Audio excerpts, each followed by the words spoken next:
কিয়ামতটা কেমন হবে, কিয়ামতের বিভীষিকাময় পরিস্থিতি আল্লাহ পিকচারাইজ করছেন। দেখুন, আল্লাহ বলেন নফিখ ফিস সূর, সিংগায় ফুৎকার দেয়া হবে। সিংগায় ফুৎকার কয়টা?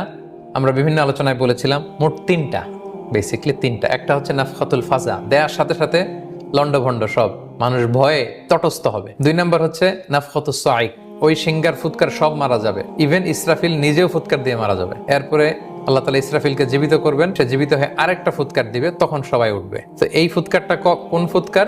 3 নাম্বার ফুৎকার, দ্য লাস্ট হুইসেল। ফুৎকারটা কিভাবে দিবে? হাদিসে এসছে এই ইসরাফিল ফেরেশতাকে শুধু তৈরি করেছেন একটা বাঁশিতে ফু দেওয়ার জন্য, আর কোনো কাজ নেই। বিশাল আকৃতির এই ফেরেশতা, তাকে সৃষ্টি করার পর থেকে তার 2 ঠোঁটের মাঝখানে এই ট্রাম্পিটটাকে, হুইসেলের বাঁশিটাকে রেখে তিনি আরশের দিকে তাকিয়ে আছে, যাতে আল্লাহ তাআলার আদেশ আসার পরে এক মুহূর্ত, চোখের পলকও যাতে দেরি না হয়। অনেক মুফাসসির বলেছেন মিনাল আজদাস, মানে মিনাল কুবুর, কবর থেকে লাশগুলো উঠতে আরম্ভ করবে, আল্লাহর দিকে দৌড়াতে শুরু করবে।